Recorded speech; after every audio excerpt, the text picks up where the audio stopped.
Okay, hello and welcome. It's good to have you here. I'm Andrea Zaya, the president and CEO here at the National Museum of Industrial History. Each year, the National Museum of Industrial History is proud to serve as a host site for the Anthracite Heritage Month festivities. This month allows us to commemorate the industrial, cultural, and social legacy of Pennsylvania's coal region.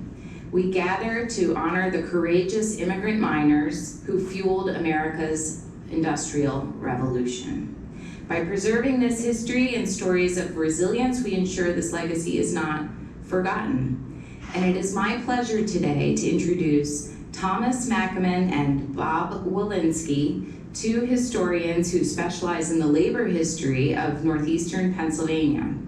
Tom is a professor of history at King's College in Wilkes-Barre, and he specializes in U.S. history, specifically labor and migration. And then later we'll hear from Bob, an emeritus professor of sociology at the University of Wisconsin-Stevens Point, and an adjunct professor of history at King's College. He is a prolific author on the history of Pennsylvania's anthracite region. Their collaborative research examines labor management and union conflicts within the northern anthracite coal fields during the early 20th century. So please join me in welcoming Tom and Bob.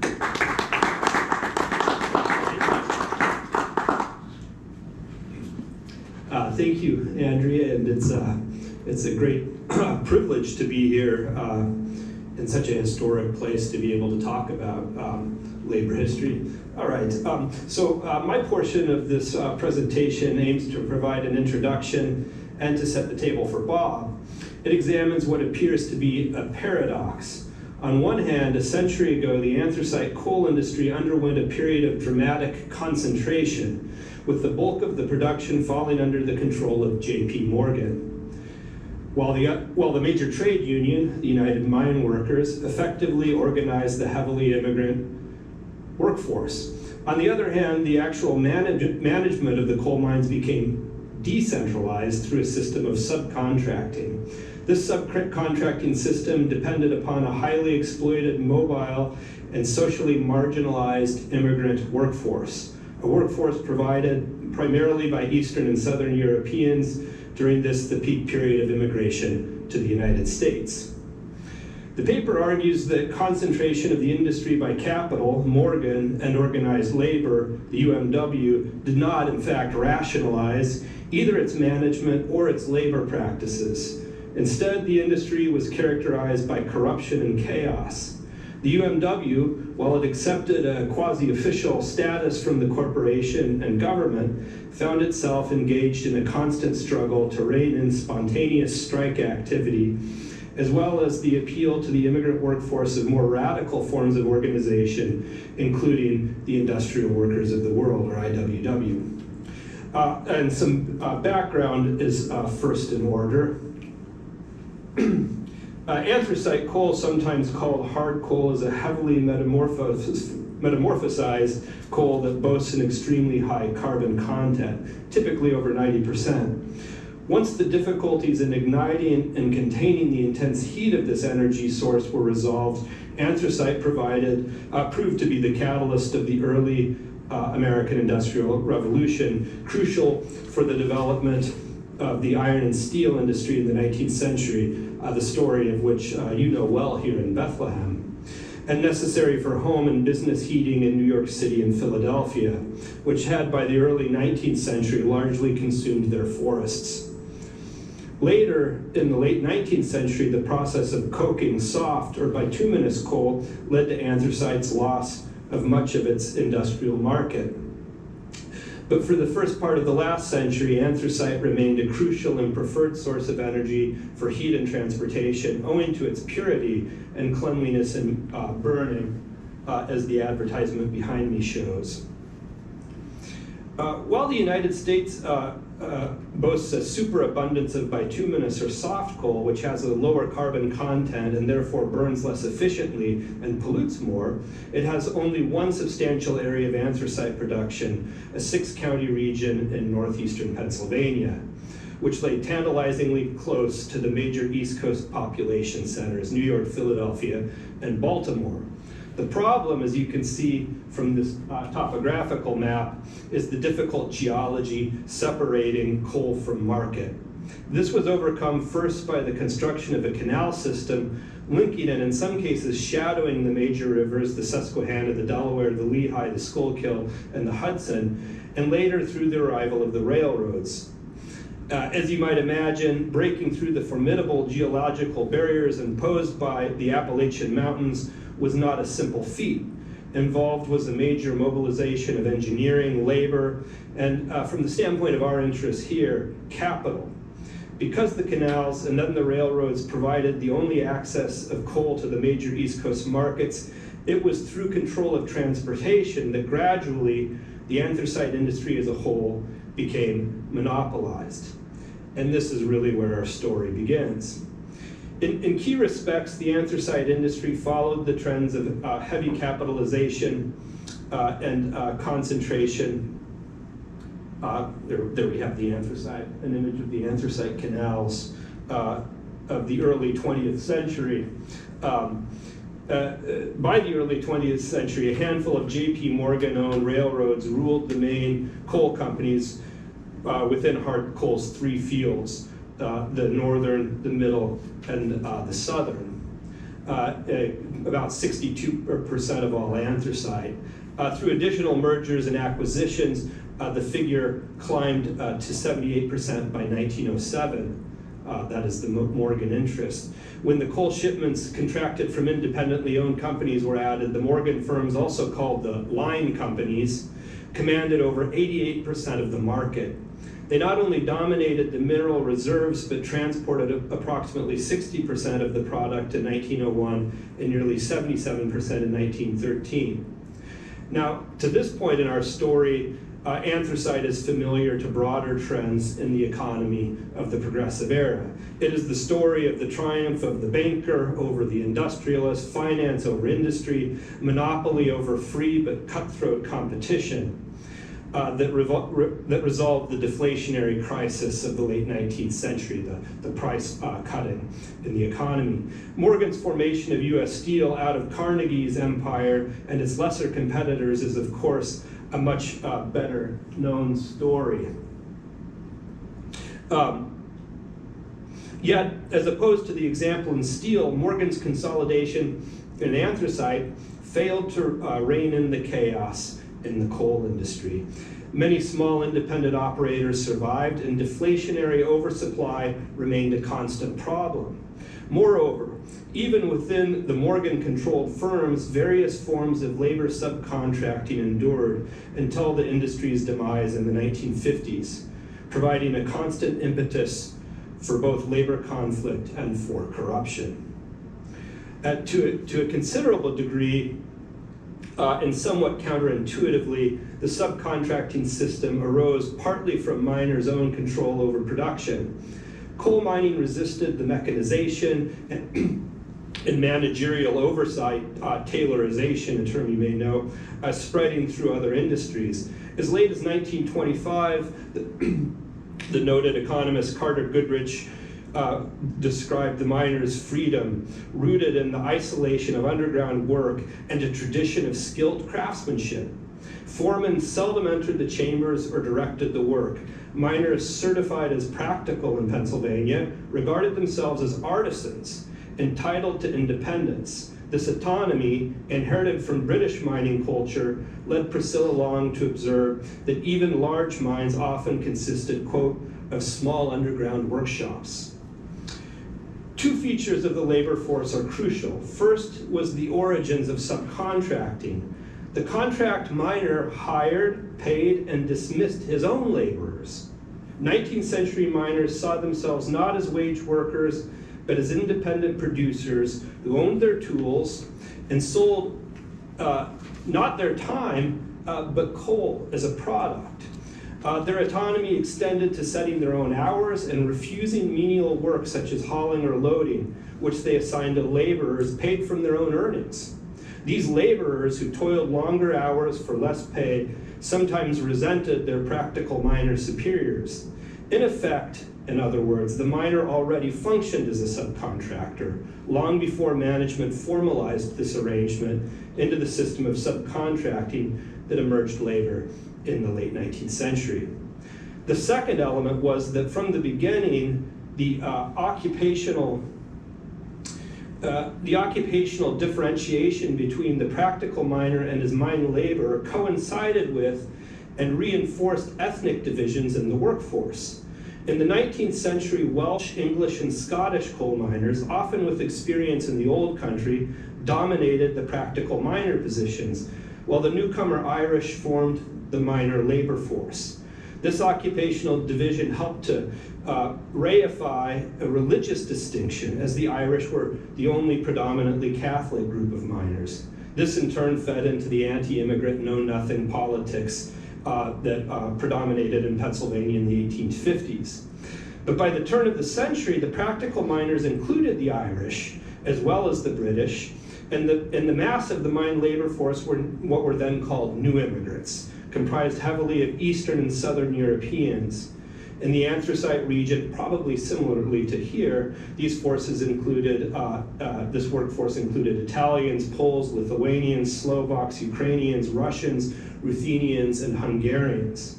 The various Slavic groups, for example, constituted only 2% of the population in 1880, but 46% by 1900.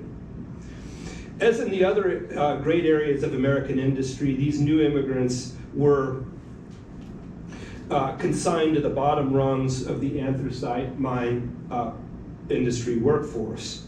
Moreover, the growth of subcontracting within the mines eroded the distinguishing social features of the old craft traditions of coal mining. By the way, you're looking at a very famous photograph taken from the Wilkes-Barre area. These are Italian boys on recess from the mine, the breaker boys. Beginning in the 1890s, to enhance their competitive position and at the same time bring greater discipline to the labor force, the coal operators began to foster their own version of the subcontracting system. The plan involved companies putting out industrial contractual agreements and entrepreneurial miners granting them the right to move coal in designated veins. Whereas the occupation of practical coal miner or contract miner had in the 19th century offered an avenue of social mobility for the mine laborer, now this old tradition, not unlike the apprentice journeyman master progression of the old guild system of the early American cities, transformed into a subcontracting system no longer controlled by rank and file miners. This form of social mobility vanished. How could the workers respond? The stage was set for a new sort of trade union, the industrial union. According to the narrative frequently told by labor historians, the industrial union overcomes the limitations of the previous epoch of organization, craft unionism, by organizing all of an industry regardless of skill. This is what the United Mineworkers set out to accomplish, and they did so with great success. First in the vast bituminous fields of the American Midwest, and then with the great anthracite strike of 1902 in the anthracite fields as well. This strike ranks as among the most important labor struggles in all of American history, and for good reason. In addition to its size and duration, over 150,000 miners struck for about 5 months. It marked the first time that a president, in this case Theodore Roosevelt, did not respond to a major labor action with out-and-out repression or by openly taking the side of capital. Instead, Roosevelt sought to negotiate a settlement that could pacify the miners and also ensure company profitability. To achieve this end, Roosevelt had to deal with the UMW, and in the cooperation of the White House, the UMW, as limited as it was, may have predicted the contours of the industrial unionism and what we sometimes call a social contract that emerged during and after World War II in the heyday of the Congress of Industrial Organizations and Walter Reuther's Treaty of Detroit. And if our story ended in 1902, it would be a really tiny story. However, all was not well in the anthracite industry. Over the next 4 decades, major labor turmoil roiled the region, and the UMW faced serious difficulties in maintaining the workers' allegiance.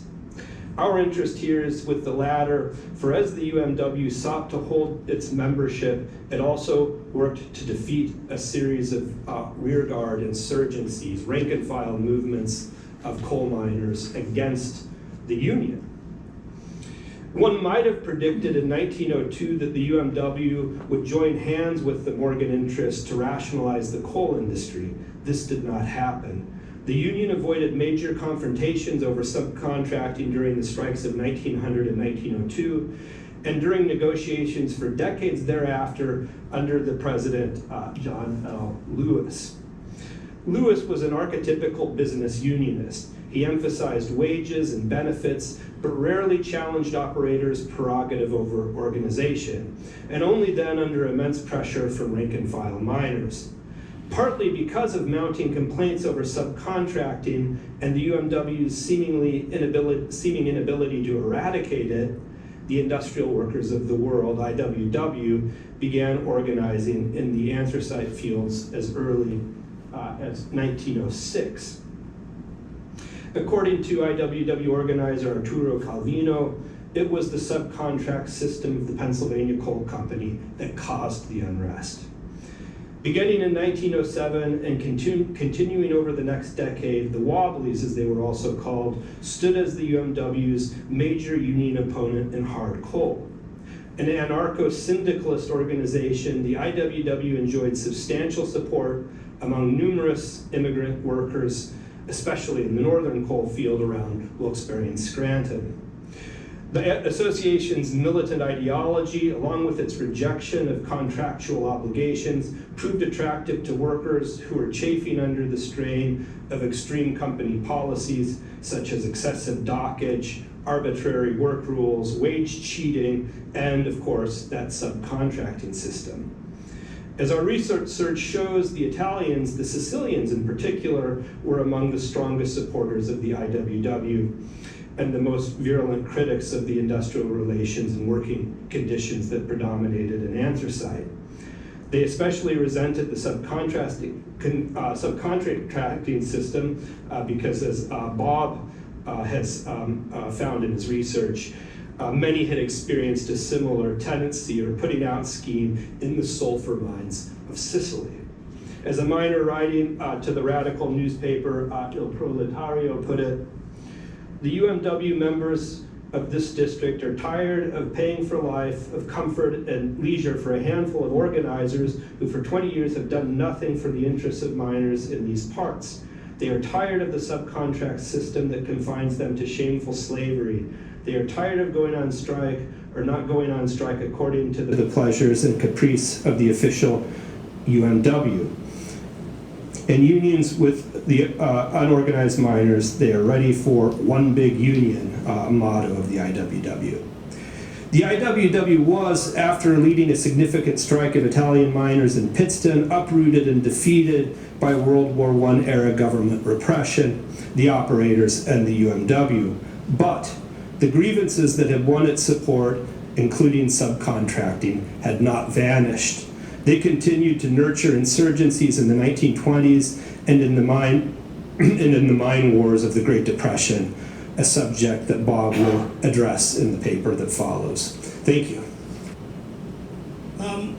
It focuses on a failed but significant union movement among anthracite miners, especially in the northern coal field around Scranton and Wilkes-Barre.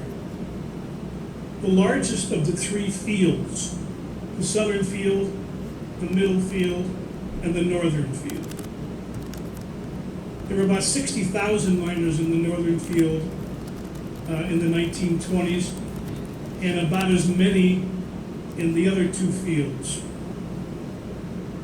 at that time. Now, British labor historian Edward P. Thompson stressed the need to study lesser known and even unsuccessful labor events, often in remote areas, because they can often reveal as much new knowledge as studies of successful events in better known places, such as big cities. This talk is based on the manuscript, as I mentioned, now under review. Tom has shown this image. This is the famous anthracite fields of northeastern PA, the only place in North America where you find this quantity of anthracite. 95% of the anthracite in the northern hemisphere are in these counties. We have bituminous in 35 states. We have anthracite in just a relative handful of counties in northeastern PA. And this is the trajectory that I'm sure you know between 1870 and 1999, a little uptick there toward the end, and a little uptick lately, as a matter of fact, but nowhere near what it was. The peak year of 1917, 100 million tons, and the downturns are typically depressions or strikes. Now, there's been a history of labor rebellion in anthracite going back to the 19th century. You know, the Irish miners, but even before them, the English and the Scots and the Welsh miners had a real history of activism in the old country, which they brought over here throughout the 19th century. So we're not going to talk about the 19th century today, but it's back then. We pick it up with Tom's discussion of the industrial workers of the world who come in 1906, 1907, and that's the first, what we're calling dual unions, alternative unions to the United Mineworkers of America. There was a brief one in 1928 called the National Miners Union, which never got off the job. Another one in 28, the MMU, by the way, was a communist union. It never really had traction, 1928 to 1931, founded by the Communist Party of the United States. It was in northeastern PA. And then the little one, June to July 28, is the precursor to the one in 1932-35, which is the one we're researching, the UAMP, Major Rebellion. There was another one after the UAMP failed, the Progressive Miners Union, which had been around. It comes into anthracite, but it never gets off the ground either. So our focus is on 32 to 35. There was constant labor management conflict. I do list it here in the 19th century. I take it into the 20th century up to 1943. Yes, during World War II, anthracite stages a strike because the companies were making a lot of money, and John L. Lewis agreed to a no wage increase, and the workers were unhappy. So they got a wage increase after that thought to be very unpatriotic strike in 1943. But why all the unrest? And what's going on? The UAMP was the latest in a long line of activist miners who brought the activism with them from Sicily or Wales or Scotland or Ireland or Poland. They came over, these groups, most of them, kind of preset, primed for confronting the powers that be because they had experienced such exploitation in the old country, in their coal mines. So in 1932, we find in District 1, that is the Wilkes-Barre Scranton area, the UAMP. The main leaders were Tom Maloney, Rinaldo Cappellini, and Monsignor John J. Curran. More about them in a minute. Its purpose was to enforce the labor contract that the UMWA had signed. The big companies were not upholding the wage agreements, and also to fight the subcontractors, which Tom mentioned, and the leaseholders. The big guys learned to put out their coal veins, put out their coal lands through subcontracts and through leases. And the subcontractors and the leaseholders were often very exploitive, paying low wages and essentially breaking the UMWA. The critics of the UAMP were the UMWA first and foremost, but also the coal companies, the courts, the leaseholders, the lessees, and the Franklin Delano Roosevelt administration, because as the 30s progressed and the Depression continued, the anthracite miners remained on strike, at least many of them. Here's Rinaldo Cappellini. He was the president of District 1 during the 20s, from 23 to 28, and he resigns under great pressure from John L. Lewis and from the very insurgents, that he would turn right around in 1 year to lead. He went in as a radical. He turned conservative under John L. Lewis. And takes the baton for the so-called insurgents. His opponent was John Boylan, who becomes UMWA District 1 president in July 28. In the coup that got rid of Cappellini, Lewis appoints this guy. It was a shady appointment because he was on the anthracite board, and Lewis wanted him. He had been sending secret messages to Lewis throughout the strikes of the 20s. And then there was Tom Maloney. He was elected president of the UAMP in 1932. For his hard work, he was murdered in April 36. We'll talk more about that. Mine worker for the Glen Alden Coal Company at the Stanton Colliery in Wilkes-Barre. As a laborer. There's the Times leader, the Wilkes-Barre paper, on the Maloney murders. A series of package bombs were mailed on April 10th, 36. That was Good Friday. And Tom Maloney opened the bomb, cigar box looking bomb. It was in a cigar box. It exploded. It killed him. It killed his young son, age 4, Tom Jr. And his daughter, Margaret, who contributed an oral history to our project, 2 oral histories to our project. She's passed away since. She was standing back from the kitchen table when the bomb was open, and she was wounded and she lost sight in one eye. She died a few years ago. Her last name was Bednark. Her married name was Bednark. Well, it received wide attention. This bombing, of course, received tremendous attention, because the Maloneys weren't the only victims, as I'll mention. Time magazine talks about the Easter presents sent to various places in the northern field. Here's what the cigar box bomb looked like. They confiscated, the U.S. Post Office confiscated 3 of the bombs, which never made it to their mark. They were confiscated in one way or another, either at the post office or one was a dud. And but they were wired very carefully. Very carefully. You opened the box and kaboom! A lethal explosion. 6 of these were mailed on April 10th. The post office concluded that, and it was solid evidence, because they talked to the drivers who picked up the boxes from 3 different post boxes, big post boxes. A German immigrant miner named Michael Fugelman was indicted for the murder in July 36. Fugelman had been a very good friend of the Maloneys, Tom Maloney. He had loaned Maloney money, which Maloney had only paid a little bit back.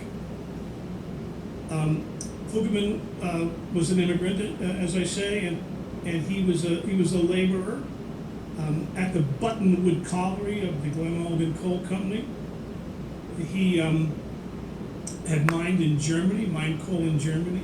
He knew dynamite, and he was an electrician. He was in the German army in World War I. But toward the end of the war, he abdicated. This is the Buttonwood Colliery in Hanover Township, where Fugelman worked and were several other suspects. Again, this belonged to the Glen Alden Coal Company. All 6 bombs were wrapped like this. This is one of the confiscated bombs. The state police, when they arrested Maloney, had him give a whole lot of writing samples, and they compared them to these writing samples. And in his trial at the Luzerne County Courthouse, 2 handwriting experts for the prosecution said, that's Maloney's handwriting. And 2 handwriting experts for the defense said, that is not Michael Fuggeman's handwriting. And that is not Michael Fuggeman's handwriting. And the trial was very contentious. But in the final analysis, he was convicted of the murder of Thomas Maloney Sr.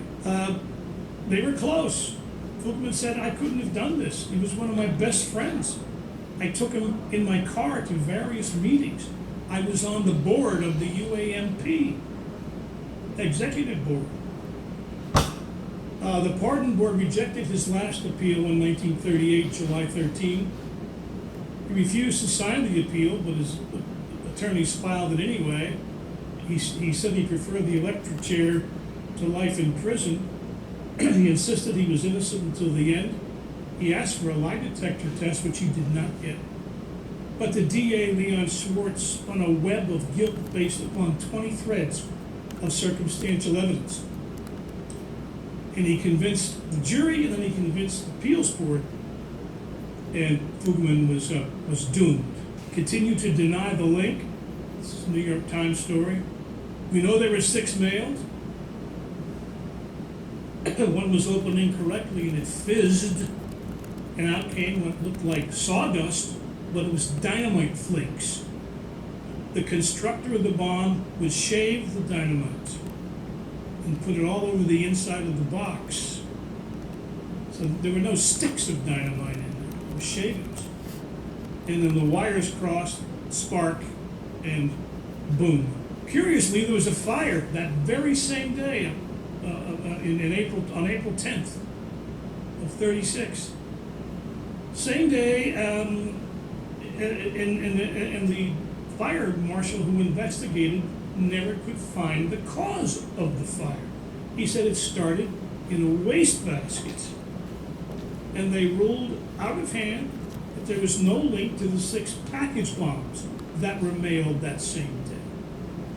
I interviewed Agnes Cupstas for an oral history interview. She said that she heard an explosion before the fire occurred. There was a side door in the rectory. One could easily have come up the 3 or 4 steps, tossed an explosive, device into the wastebasket, kaboom, and a fire. But the police inspector, the fire inspector, and his team just said they couldn't find the cause. They could not establish the cause. Monsignor Curran remained very skeptical, and so did Agnes Cupstas. But you see the pattern here. Maloney, president of the UAMP, Curran, the chief moralist for the UAMP, he was involved in major leadership roles, was Curran, traveling to Washington to negotiate with the Franklin Roosevelt administration to stop the strike. Curran gets a heart attack that very day. His good friend Tom Maloney is dead. Tom Maloney Jr. is dead. Fire in his rectory. He never recovered from the heart attack and was dead 6 months later. There he is with a picture of his good friend Franklin Roosevelt, with whom he worked on settling the 1902 strike. That's another story. But Curran was Bishop Obens of the Diocese of Scranton, Bishop Obens' envoy to the strike negotiations. Back then, the Catholic Church really cared about organized labor, thanks to Pope Leo XIII. But that's another story. There's John L. Lewis, Tom Kennedy, an official in the UMWA, and Curran in 1935 in front of Teddy Roosevelt picture. So, we have focused on the anthracite insurgents in the northern anthracite field in the 1930s. Long history of labor activism going back to the 19th century. The first strike was right around 1850, actually. We hope this presentation has informed you about the depth and the violence that occurred, especially in the 30s. This was the Wild East for many years. It's a labor history and a history of violence and a grassroots history that I think we need to appreciate more of. So, thank you very much.